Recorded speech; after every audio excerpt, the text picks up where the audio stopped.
Operation Cambodia విజయవంతమైంది. Cambodia నుంచి విశాఖ ఎయిర్పోర్టుకు చేరుకున్నారు. 58 మంది బాధితులను విశాఖకు తీసుకొచ్చారు. వారికి ఎయిర్పోర్టులో స్వాగతం పలికారు సిపి రవిశంకర్. ఆపరేషన్ కంబోడియా విజయవంతమైంది. కంబోడియా నుంచి విశాఖ ఎయిర్పోర్టుకు ఒక్కొక్కరుగా చేరుకుంటున్నారు. ఈరోజు 58 మంది బాధితులను విశాఖకు తీసుకొచ్చారు. వారికి ఎయిర్పోర్టులో స్వాగతం పలికారు సిపి రవిశంకర్. విదేశీ వ్యవహారాల శాఖ, విశాఖ పోలీసులు సంయుక్తంగా ఒక విజయవంతమైన ఆపరేషన్ చేపట్టారు.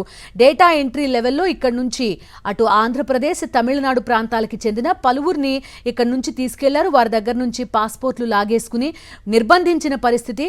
సో ఒక వ్యక్తి అక్కడి నుంచి తప్పించుకుని వచ్చి ఇక్కడ సమాచారం ఇవ్వడంతో ఆపరేషన్ మొత్తం బయటపడింది.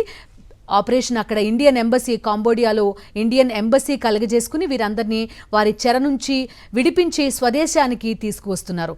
ఈరోజు ఏకంగా 58 మంది విశాఖలో దిగారు. ప్రస్తుతం వాళ్ళు కాంబోడియా నుంచి సింగపూర్ నుంచి ఢిల్లీ టు విశాఖ ప్రత్యేక ప్లేన్లలో కూడా ఇక్కడికి చేరుకుంటున్న దృశ్యాలు ప్రస్తుతం మనం చూస్తున్నాం. సో ఆపరేషన్ కంబోడియా సక్సెస్ఫుల్గా కొనసాగుతోంది.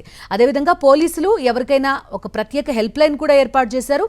ఎవరైనా కనుక అక్కడ చిక్కుకుని ఉన్నా, ఇబ్బందుల్లో ఉన్నా వాళ్ళని కాంటాక్ట్ చేస్తే కనుక అక్కడి నుంచి సురక్షితంగా స్వదేశానికి కూడా తీసుకొస్తామని పోలీసులు చెప్తున్నారు. పూర్తి డీటెయిల్స్ అందిస్తారు మా కరెస్పాండెంట్ నరేష్, సిద్ధంగా ఉన్నారు. నరేష్, చెప్పండి, ఆనందంగా కనిపిస్తున్నారు. అక్కడి నుంచి వచ్చిన వాళ్ళంతా కూడా చెర నుంచి బయటపడ్డాము అనే ఆనందం వాళ్ళలో కనబడుతోంది. ఈ రోజు ఎంతమంది వచ్చారు, ఇంకా ఎంతమందిని తీసుకురాబోతున్నారు అక్కడి నుంచి?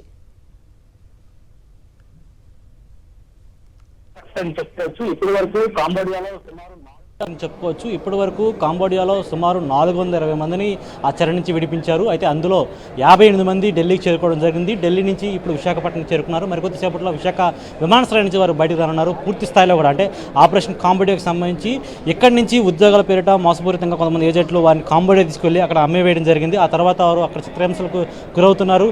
సరిగ్గా ఒక్క రోజులో కూడా అంటే ఒక్క పూట కూడా భోజనం తెలియని సిచ్యువేషన్లో ఉన్నారు. అలాంటి వారిని విశాఖ పోలీసులు ఎంత సురక్షితంగా ఇప్పుడు విశాఖపట్నంకి మళ్ళీ తీసుకొస్తున్నారు. వీరందరూ కూడా ఆంధ్రప్రదేశ్, తమిళనాడు, అదేవిధంగా బెంగళూరు, మరోవైపు ముంబైకి చెందిన వారిగా గుర్తించడం జరిగింది.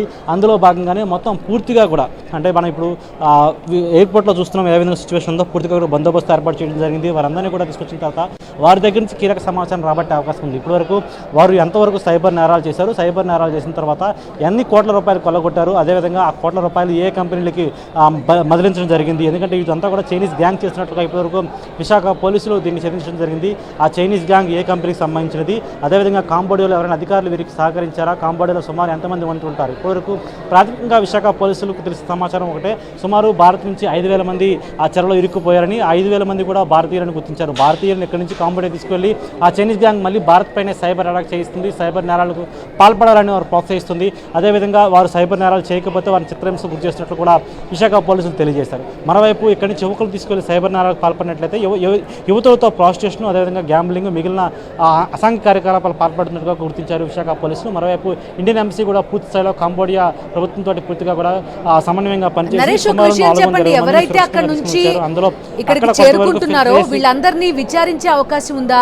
ఎందుకంటే సైబర్ అటాక్స్ చేస్తున్నారు. ఈ మధ్య కాలంలో మనం చూస్తున్నాం సైబర్ సెక్యూరిటీగా వైపు మనం కొంత ఛాలెంజెస్ కూడా ఎదుర్కొంటున్న పరిస్థితి.